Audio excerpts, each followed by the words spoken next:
कार्तिक मात्म्य का 11वां अध्याय। नारद जी ने कहा, एक समय जलंधर पत्नी सहित असुरों से सम्मानित हो सभा में बैठा था। तो परम कीर्तिवान श्री शुक्राचार्य जी वहां पहुंचे। इनके तेज से सब दिशाएं प्रकाशित हो गई। गुरु जी को आता देख असुरों सहित सागर पुत्र ने उठकर बड़े आदर से प्रणाम किया। तेजस्वी भृगु जी ने सबको आशीर्वाद दिया। फिर एक दिव्य आसन पर बैठकर सब दैत्य भी यथा स्थान पर बैठ गए और सागर पुत्र ने नम्रता से ये प्रश्न किया, हे गुरु जी, राहु का सिर किसने काटा था, आप हमें ये बतलाएं। इस पर श्री शुक्राचार्य जी ने विरिचन पुत्र हिरण्यकशिप और उसके धर्मात्मा पुत्र का परिचय देकर देवताओं और असुरों द्वारा समुद्र मंथन को संक्षेप में सब कथा कहकर यह बतलाया कि जब समुद्र से अमृत निकला तो उसे देव रूप से राहु पीने लगा।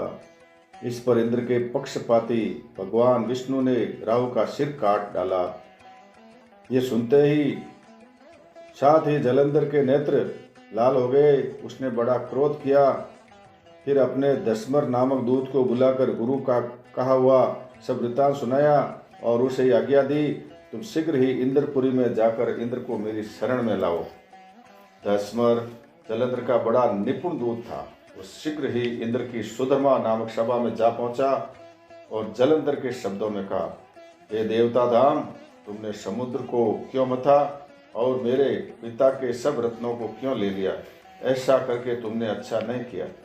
यदि तू अपना भला चाहता है तो उन सब रत्नों सहित देवताओं के साथ मेरी शरण में आ, अन्यथा हे सुराधम, मैं सत्य कहता हूँ तेरा राज्य ध्वंस हो जाएगा। इस पर इंद्र बहुत विस्मित हुआ और कहने लगा, पहले सागर ने मेरे भय से सब पर्वतों को अपनी कुक्षी में क्यों स्थान दिया और मेरे शत्रु दैत्यों की क्यों रक्षा की? इसी कारण मैंने उनके सब रत्न हरण किया है। मैं भी सत्य कहता हूँ कि मेरा द्रोही सुखी नहीं रह सकता।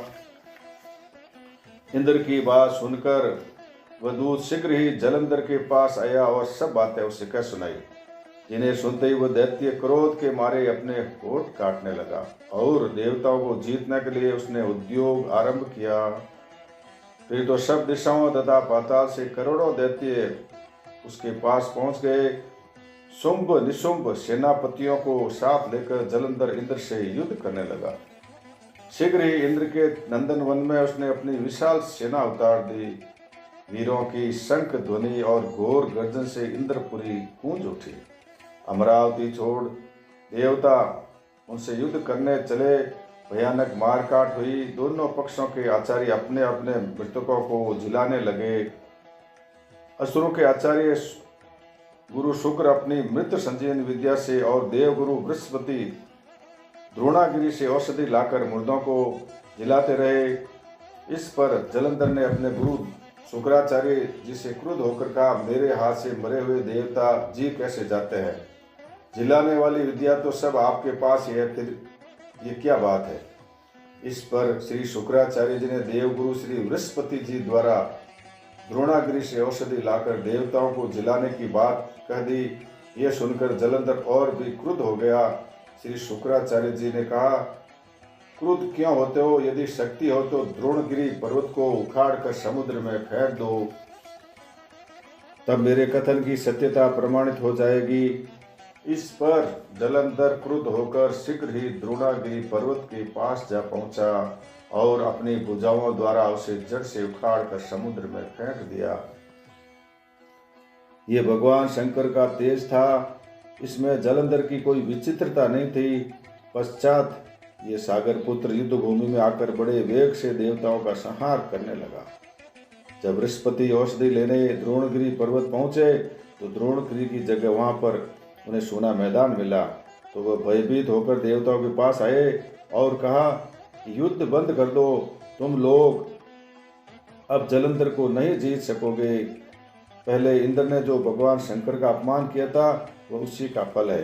ये सुनकर देवता युद्ध की आशा त्याग अत्यंत ही व्याकुल हो इधर उधर भाग निकले। सिंधु सुत निर्भय होकर अमरावती से प्रविष्ट हो गया। इंद्र आदि देवताओं ने गुफाओं में शरण ली। हे कृष्ण गोविंद हरे मुरारी, हे नाथ नारायण वासुदेवा।